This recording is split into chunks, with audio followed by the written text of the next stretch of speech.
Se trata del supuesto problema de la Basílica de San Pedro en Roma, que según ellos justificaría su falsa teoría de la celebración versus populum de cara al pueblo de los primeros tiempos. Pero dejemos que sea el propio cardenal Ratzinger, por medio de su obra El espíritu de la liturgia, quien nos plantee esta cuestión.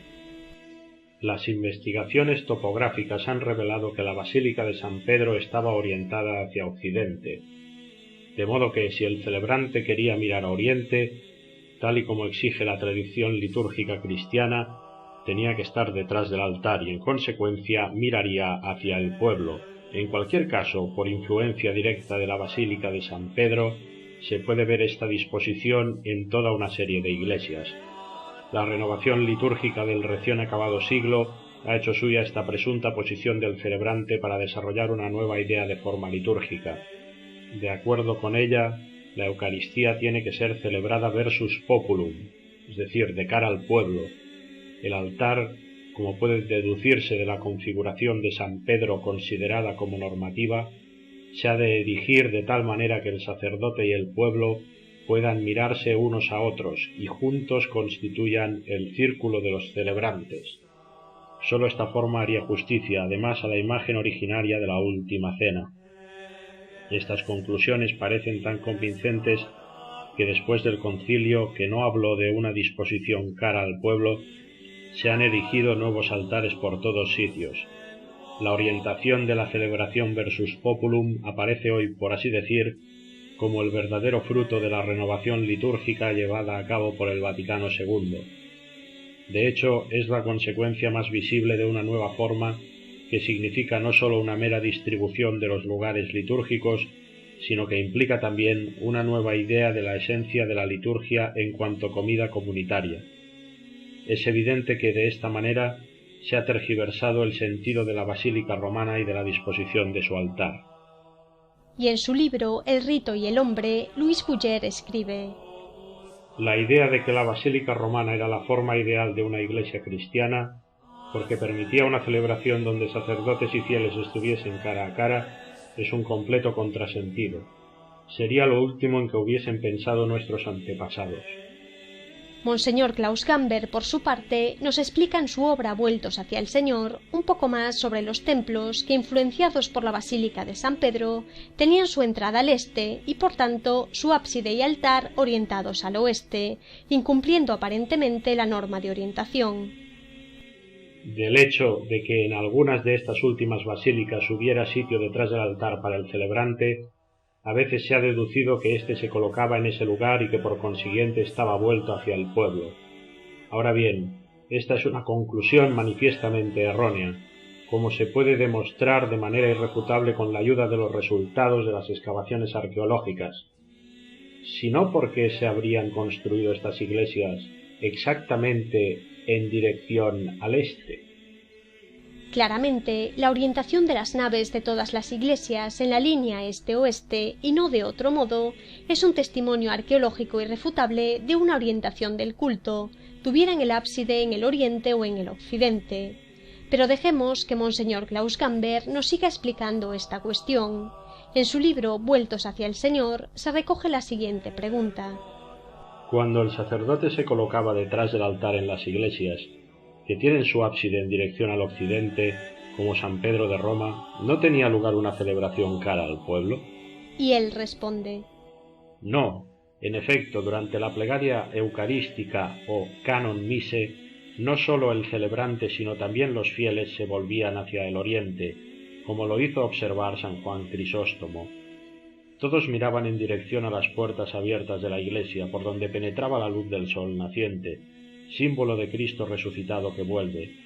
Aparte de la veneración particular que el constructor de estas basílicas, el emperador Constantino, tenía por el sol naciente, un pasaje del profeta Ezequiel, en el capítulo 43, versículo 1 de su libro, influyó también de manera especial, y el pasaje es este: Él me ha conducido al pórtico oriental, y he aquí que la gloria del Dios de Israel llega del oriente. Así, estando abiertas las puertas de la basílica hacia el oriente, se esperaba que Cristo viniese a participar en la celebración de la Eucaristía, de la misma manera que después de su resurrección él se apareció varias veces a sus discípulos mientras comían, como por ejemplo nos narra en el Evangelio según San Lucas capítulo 24 versículos del 36 al 49, en el Evangelio según San Juan capítulo 21 y en el libro de los Hechos de los Apóstoles en el capítulo 1 versículo 4. Entonces, ¿quiere decir esto que en las iglesias cuya entrada estaba situada al oriente, los fieles daban la espalda al altar? Nos responde Monseñor Gamber. En las basílicas que tenían su ábside en dirección al occidente y el altar en medio de la nave, los fieles se colocaban en las naves laterales y no volvían la espalda al altar, cosa en todo caso impensable por el respeto que se tenía a la santidad del altar. Sin embargo, podían volverse sin dificultad hacia el oriente, en dirección a la entrada, con una ligera rotación del cuerpo. Aun en el caso inverosímil de que durante la plegaria eucarística los fieles no hubiesen mirado hacia la entrada sino hacia el altar, no hubiese existido sin embargo un cara a cara con el sacerdote, pues el altar estaba en la antigüedad oculto por los velos durante este periodo de la misma. Así pues, no nos pueden quedar dudas. La Santa Misa desde los primeros tiempos fue una oración versus Deum y orientada al este. Esto lo prueban, como hemos visto, diversos testimonios de los primeros siglos y la propia arquitectura de las primeras basílicas.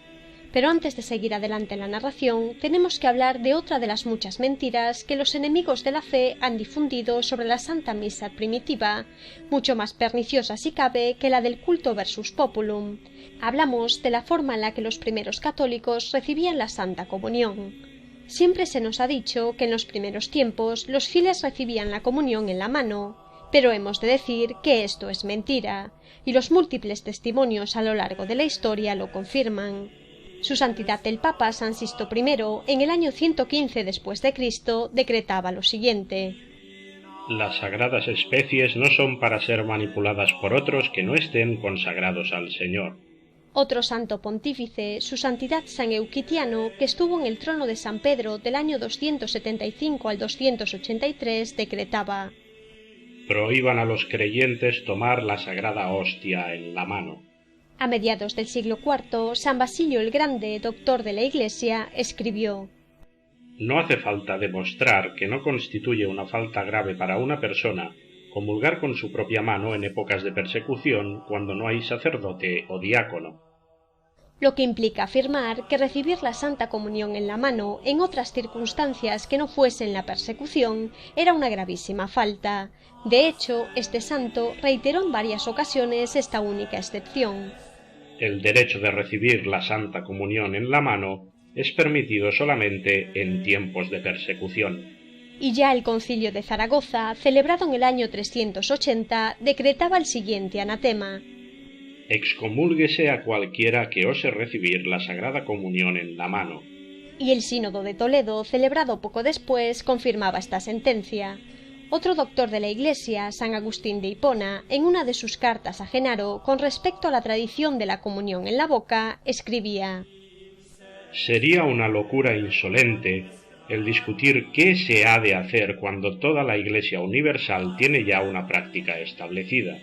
Otro papa santo del siglo V, el papa San León Magno, afirmaba tajantemente: Enérgicamente defendemos y requerimos a los creyentes obediencia en cuanto a la práctica de administrar la Sagrada Comunión en la lengua del creyente.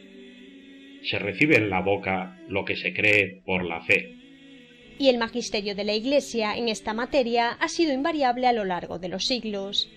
Por poner unos ejemplos, el Sínodo de Rouen del año 650 decretaba: Condenamos la comunión en la mano para poner un límite a los abusos que ocurren a causa de esta práctica y como salvaguarda contra sacrilegios.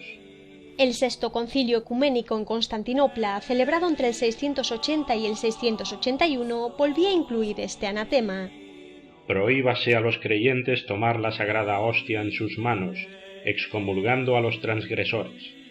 Y el Sacrosanto Concilio de Trento, confirmando el magisterio de la Santa Iglesia con respecto a la comunión en la boca, declaró que el hecho de que sólo el sacerdote da la Sagrada Comunión con sus manos consagradas es una tradición apostólica. Y tradición apostólica no significa invento apostólico, sino decreto divino que nuestro Señor Jesucristo entregó a sus apóstoles por ser estos pilares de la Santa Iglesia Católica que Él fundó. Queda demostrado con el propio magisterio de la Iglesia que la comunión en la boca no fue sólo la práctica común, sino la forma obligatoria de recibir la Sagrada Comunión desde los tiempos apostólicos, condenándose como un pecado gravísimo digno de excomunión el recibir la comunión en la mano. Como veremos en el capítulo siguiente, la idea de introducir la comunión en la mano proviene de la herejía protestante y tiene como objetivo la profanación del sacratísimo cuerpo de nuestro Señor Jesucristo y hacer que los fieles que acuden a las fuentes de la salvación incurran en excomunión directa. Pero volvamos al tema que nos corresponde en este capítulo. Veíamos cómo con el fin de la persecución romana, la Santa Iglesia pudo sacar su culto a la luz. Pero no pensemos que estos tiempos de paz iban a ser épocas más tranquilas para la Iglesia. Más devastadoras para las almas que la propia persecución romana fueron las herejías inspiradas por Satanás, que amenazaron a la Santa Iglesia y a su liturgia desde sus orígenes. Así pues, de manera paralela a la sucesión apostólica, Satanás fue llamando y arrastrando a la herejía a ministros de Cristo de todos los tiempos y tratando de infiltrar gnósticos y paganos en las filas de la Iglesia para perpetuar su doctrina del error y condenar a las almas que consiguieran arrastrar con ellos.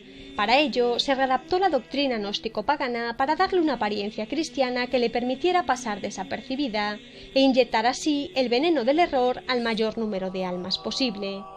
El sacerdote Julio Mainvielle incluye en su libro De la cábala al progresismo una comparación entre la concepción católica de la realidad con la versión cristiana del gnosticismo pagano, que aunque pueda adoptar muchas formas y no solo la que presentaremos, la mentira de fondo siempre será la misma: la exaltación del ser humano sobre Dios. Comparemos pues los puntos fundamentales para que perciban las principales diferencias. Punto 1. Sobre la naturaleza de Dios. La verdad católica explica: la existencia de un Dios personal, inteligente y libre, trascendente al mundo. La mentira gnóstico-luciferina enseña: la inmanencia de Dios en el corazón del hombre y del mundo, que es en realidad ateísmo o panteísmo que diviniza al mundo o hace del mundo apariencia de la divinidad. Punto 2. Sobre el origen del mundo y del ser humano. La verdad católica establece que Dios es la causa eficiente del hombre y del mundo cuya realidad saca de la nada.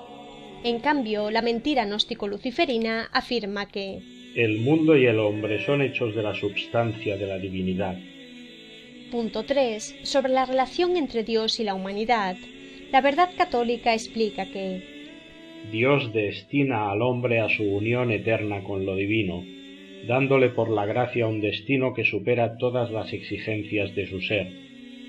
La mentira gnóstico-luciferina enseña que el hombre está divinizado en su naturaleza. El hombre es Dios. Punto 4. Sobre nuestro Señor Jesucristo y el objetivo de la vida terrena del ser humano. La verdad católica explica que el hombre, habiendo perdido el estado de gracia primitivo, puede recuperarlo adheriéndose a Jesucristo, Dios hecho hombre, quien en virtud de su pasión y muerte le devuelve la gracia santificante. Mientras que la mentira gnóstico-luciferina enseña que el hombre saca su divinización de sí mismo, pero Jesucristo puede indicarle el camino de cómo ha de sacarla de sí mismo. El hombre es de por sí un gnóstico. Jesucristo, primer gnóstico, es un paradigma de la divinización del hombre. Punto 5. Sobre la salvación. La verdad católica enseña que Jesucristo ha instituido en la Iglesia su cuerpo místico, el único medio de salvación del hombre, quien por sí mismo y de sí mismo se encuentra en estado creatural y de pecado. El hombre de por sí va al pecado y a la ruina. Y la mentira gnóstico-luciferina establece que el hombre se salva de por sí y en sí, entregándose a la autonomía y la libertad de su realidad interior, que es divina. No necesita la Iglesia, al menos a una Iglesia contrapuesta al mundo.